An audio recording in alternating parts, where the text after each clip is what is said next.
Salut à la Grattardi. Sois européen et achète et habille-toi européen.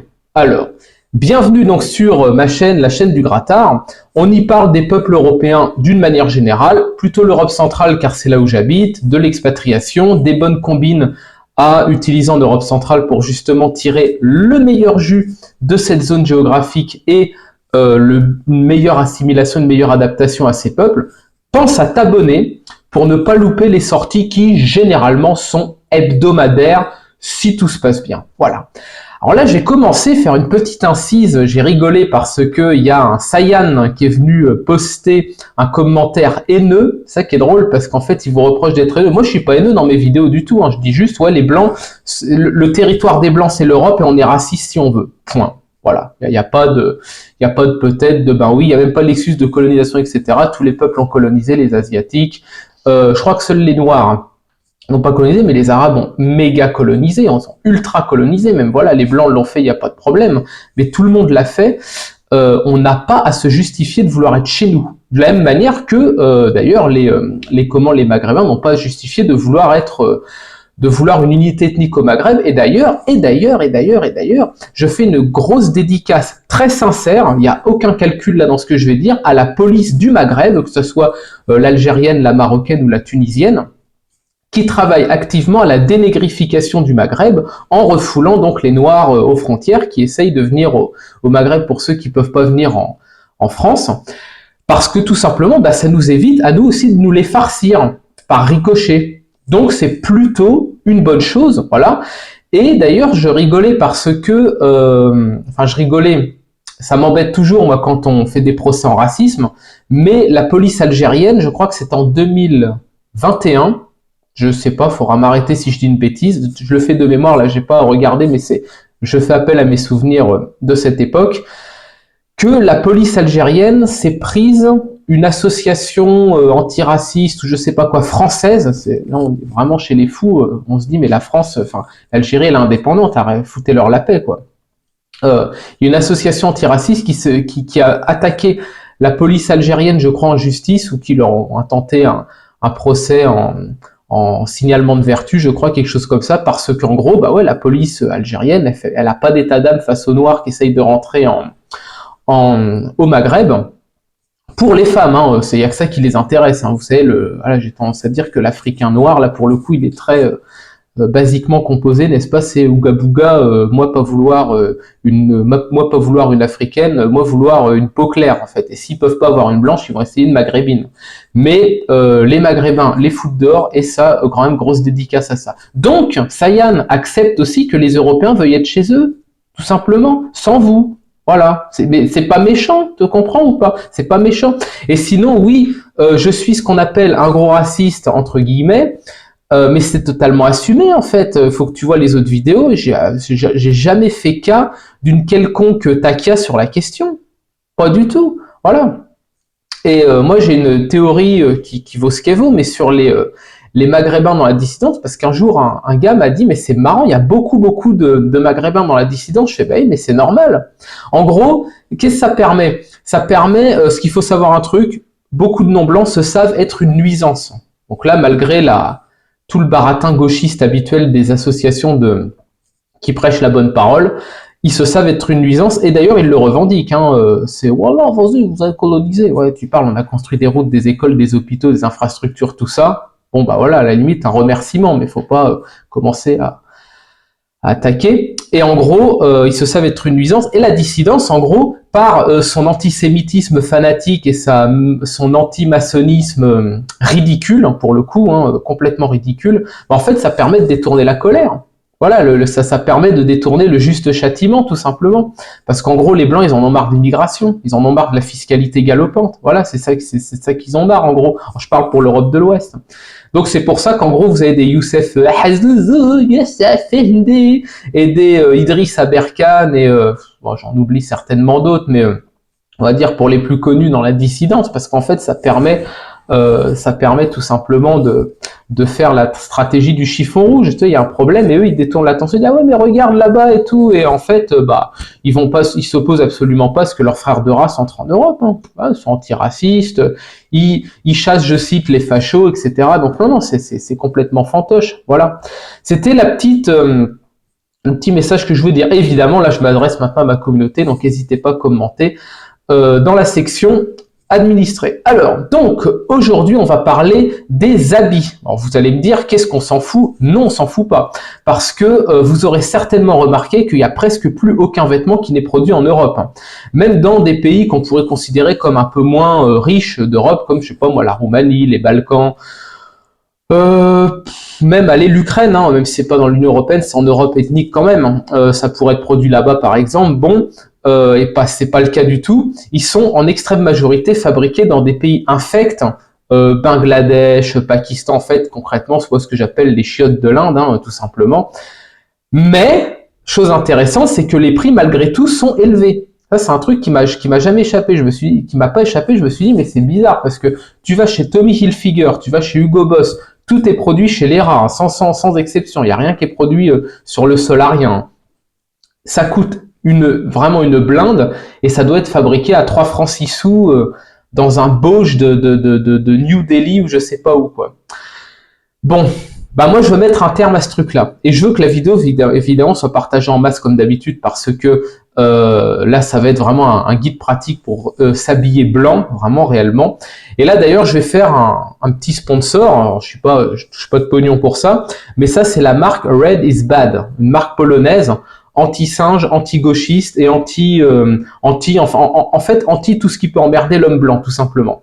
Alors, ils ont des graphismes qui sont relativement liés à l'histoire de la Pologne, parce que c'est une marque polono-polonaise, mais il existe beaucoup de variantes qui valent pour toute l'histoire de l'Europe en général, notamment les hussards qui boutent, les Turcs vicieux hors d'Europe, etc. Enfin voilà, des choses assez sympas comme ça. Donc red is bad. Donc en gros être rouge est mauvais, voilà en anglais. Revendiquer marque anti-gauche avec marteau faucille barré. Et tout est produit en Pologne. Et d'ailleurs, c'est pas loin de chez moi, c'est dans le sud, hein, c'est en Silésie que c'est produit majoritairement. Et là, vous êtes sûr que c'est marqué d'ailleurs sur l'étiquette wyprodukowany w Polsce, produit en Pologne. Donc, je vais vous expliquer comment c'est possible, même pour des bourses assez modestes, hein, je sais que les gens qui me regardent, beaucoup ne roulent pas sur l'or, de s'habiller blanc, voilà, tout simplement. Donc, reste jusqu'au bout, tu vas me remercier après, ça je peux te le dire tout de suite. Alors là, j'ai fait plusieurs points. Premier point, il faut que vous connaissiez vos tailles de vêtements dans le plus de référentiels possible, parce qu'en gros, il y a certaines marques qui utilisent par exemple le tour de taille en centimètres. Moi, par exemple, en tour de taille, je fais 90, mais ça va être référencé en M ou en L selon d'autres marques. Donc vraiment, il faut que vous ayez des référentiels sûrs et certains, que vous notiez ça sur un carnet. Et donc moi, je vous recommande tout simplement d'aller dans des boutiques avec un carnet, un stylo, pour noter le plus, voilà, pour vraiment avoir une connaissance la plus précise et la plus fiable de vos marques. Et des tailles qui correspondront. Voilà, donc ça c'est très important. Moi j'ai un bon tips. Quand vous voulez aller, quand vous essayez des fringues et que vous prévoyez de ne pas acheter, vous dites au gars, c'est mon anniversaire dans quelques jours, un tel ou une telle veut m'offrir je sais pas quoi, voilà. Donc il faut pas qu'il puisse acheter dans le vent, donc il faut qu'il ait une référence précise. Donc là, à ce moment-là, ça sera le bon tips. Ensuite, là, ça va être un peu plus long. Là, je vous dis, par contre, il faut du temps, hein, clairement, parce que c'est là qu'en fait, on se rend compte que tous ces hyper-capitalistes sont des ordures, sont vraiment la lie de l'humanité, parce que même des marques réputées européennes sont souvent produites dans des trous à merde, quoi. Il va falloir que vous fassiez une liste de marques de vêtements européennes. Il y a des pages internet qui référencent toutes les marques propres à un pays. Par exemple, vous tapez mode Italie, mode Allemagne, mode, je sais pas moi, Pologne, Tchéquie, France, même pourquoi pas, même si le Made in France, c'est clairement, là, il y a une OPA là-dessus, hein, c'est encore autre chose. Mais en gros, vous faites un listing et je précise que siège en Europe, siège de l'entreprise, ne signifie pas fabrication en Europe. C'est ce que je disais juste avant. Et là, c'est là que vous rendrez compte, pardon, du nombre de marques scélérates qui prétendent un certain localisme, mais en fait qui fabriquent dans le tiers-monde bridé ou basané, quoi. Alors ensuite, en 3, et là c'est obligatoire, il faut que vous installiez l'application Vinted sur votre appareil. Elle est très connue, cette application, c'est ce qui permet d'acheter des vêtements à beaucoup moins cher, mais il y a une option que les gens ne connaissent pas sur Vinted, c'est l'option neuf avec étiquette. C'est-à-dire vous pouvez acheter du neuf, moi j'achète que du neuf. Donc en gros, ça va vous aider à trouver les marques qui ont produit sur le sol européen. Comment on fait? C'est très simple. On va dire quelqu'un qui justement, comment ça s'appelle, un prospect, on va dire, une personne qui met en vente sérieux, un vendeur sérieux sur Vinted, va mettre des photos de l'étiquette. Il faut que sur l'étiquette, ça soit marqué Made in plus le nom du pays européen en question. Voilà, tout simplement. Ça, c'est important et c'est aussi pour ça que d'ailleurs c'est important de maîtriser des langues. Je reviens toujours au sujet essentiel. C'est que ça sera certes parfois marqué dans la langue du pays. Par exemple, pour la Pologne, ça sera marqué Wyprodukowane w Polsce. Par exemple, pour la Tchéquie, ça sera marqué Wyrobleno w Czesku, par exemple. Hergestellt in Deutschland, hergestellt in Österreich pour l'Allemagne ou pour l'Autriche, par exemple. Voilà. Donc, vous devez être sûr que ça n'a pas été fabriqué par des ennemis civilisationnels. C'est très important. Ensuite, il faut que vous fassiez attention à quelque chose, c'est l'appellation designed in, sous-entendu conçu dans tel pays. La conception de la coupe n'est pas synonyme de fabrication sur une aire géographique. Ça peut tout à fait, et ça on le voit, il y a beaucoup de marques polonaises qui sont des rats, mais qui ne sont pas les seuls, hein. Les Allemands font ça, les Anglais aussi, qui marquent par exemple Designed in Poland, mais en dessous vous voyez Made in Bangladesh par exemple, et là clairement vous avez des envies de mettre des têtes sur des pics, parce que vous dites mais là c'est vraiment, enfin les gens arnaquent littéralement, quoi. Donc là il faut vraiment faire attention. Quand vous avez marqué conçu dans tel pays, ça ne veut pas dire que ça a été fabriqué dans le pays en question. Ça, c'est très important. Voilà. Donc moi, maintenant, maintenant que vous avez le mode d'emploi pour faire ça bien, je vais vous donner quelques marques où c'est à peu près certain que c'est fait en Europe. Il y a la marque Etro, E-T-R-O, c'est une marque italienne. Alors par contre, c'est un petit peu cher, mais bon, c'est pas non plus inaccessible, qui fabrique en Italie, qui fabrique tout sur le sol italien.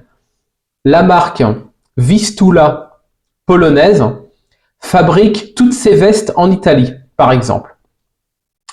La marque Bytom, qui est aussi le nom d'une ville marque polonaise, fabrique plus de 60% de ses articles sur le sol polonais. Mais encore une fois, c'est pareil, soyez-en sûrs, il faut que ça soit marqué textuellement, explicitement, fabriqué en Europe. Voilà, il faut que ça soit marqué. La marque Red is Bad, donc justement fabrique en Pologne, ça j'en ai parlé. Et il y a aussi la marque Patriotic, je crois que c'est Patriot ou Patriotic qui fabrique aussi en Europe. Voilà, ça il y a des marques comme ça où on est à peu près sûr que ça tombe juste. Il existe également des marques qui ont produit en Europe, mais c'est plus le cas maintenant. Donc ça arrive parfois de tomber sur des articles de collection ancienne, c'est toujours marrant, ça donne un côté un peu vintage à la chose, comme Włóczanka et les premiers articles de Vistula. Les premiers articles de Vistula et de Włóczanka, qui sont des marques polonaises, ont fabriqué tout sur le sol polonais, notamment les chemises, les pantalons, etc. Donc là, vous pouvez, en plus de ça, les articles, enfin, ça coûte absolument rien, ça coûte, voilà, je veux dire, je donne un exemple, par exemple, une bonne chemise, il y en a pour 100 zlotys. Bon, ça fait une vingtaine, 20, 25 euros, voilà, c'est pas énorme, voilà, je veux dire, ça reste correct. Donc, maintenant, je vais vous donner l'avis que j'ai. Bon, je l'ai un peu, vous en doutez un peu de ce que je pense de ces gens-là qui laissent croire que la marque est européenne, mais qui en fait fabriquent dans le tiers-monde. Bon, ce sont des ordures humaines. C'est la lie de l'humanité pour plusieurs raisons. Premièrement, ils arnaquent les gens chez eux. C'est-à-dire qu'en gros, ils font croire aux clients que les produits ont été fabriqués par des locaux qui pourraient croiser au bar ou au café du coin. Et moi, j'aime beaucoup cette idée. Par exemple, j'aime bien l'idée de me dire que là, la chemise le t-shirt que je porte, je pourrais croiser son concepteur, par exemple, au bar ou au café ou quoi que ce soit. J'aime bien cette idée-là. Moi, c'est une idée qui me plaît, une forme de localisme comme ça, en plus de soutenir les nôtres.